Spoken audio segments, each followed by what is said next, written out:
హరే కృష్ణ. చిన్నారులు, ఈరోజు మనం భగవద్గీతలోని 1వ అధ్యాయంలో 1వ శ్లోకం చెప్పుకుందాం. ధృతరాష్ట్ర ఉవాచ ధర్మక్షేత్రే కురుక్షేత్రే సమవేతాయుయుత్సవః మామకా పాండవచ్చైవ కిమకుర్వత సంజయ.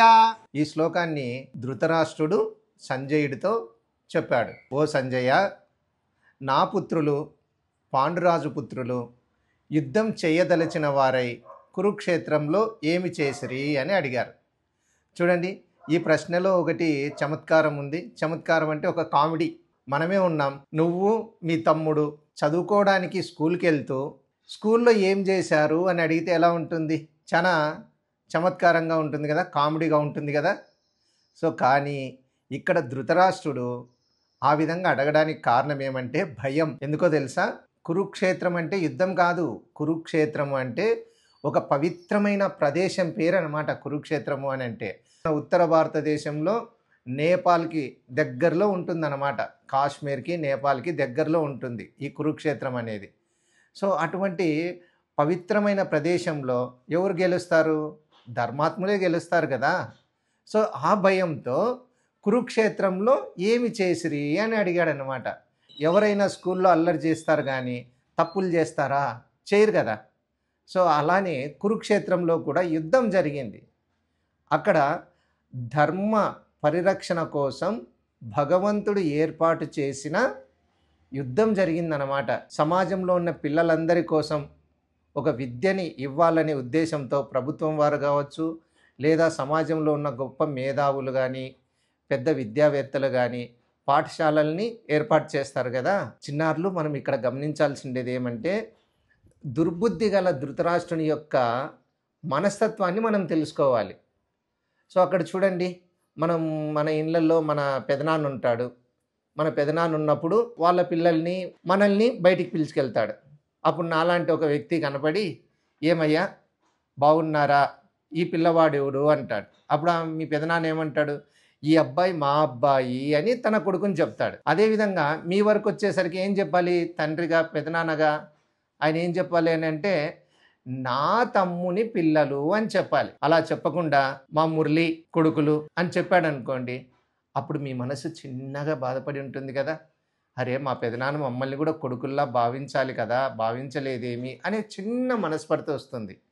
సో అలానే పాపం తల్లి విధవరాలు, తండ్రి లేడు అయిన పాండవులు 5 మంది పాండవులు తన పెదనాన్న దగ్గర పెరిగారన్నమాట. సో ఆ పెదనాన్న దుర్బుద్ధి గలవాడని వారికి తెలియదు. అయినా కూడా ధర్మం వైపు నిలబడి ఉన్నారు. ధర్మం అంటే ఏంటి?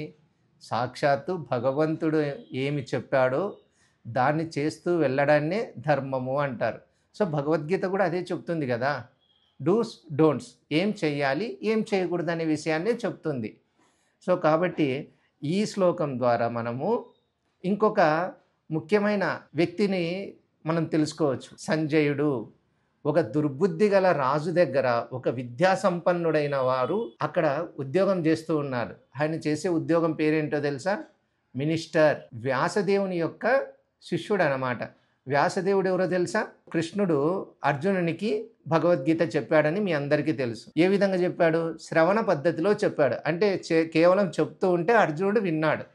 మరి ఆ చెప్పిన దాన్ని మనకి ఇలా గ్రంథస్థ రూపంలో చేసినది ఎవరు అని అంటే అదే భగవంతుడు సాహితీ శక్తావతార రూపంలో వ్యాస భగవానునిగా అవతరించి వినాయకుణ్ణి సహాయంగా పెట్టుకొని ఆ భగవద్గీతను మొత్తం గ్రంథస్థం చేశాడనమాట.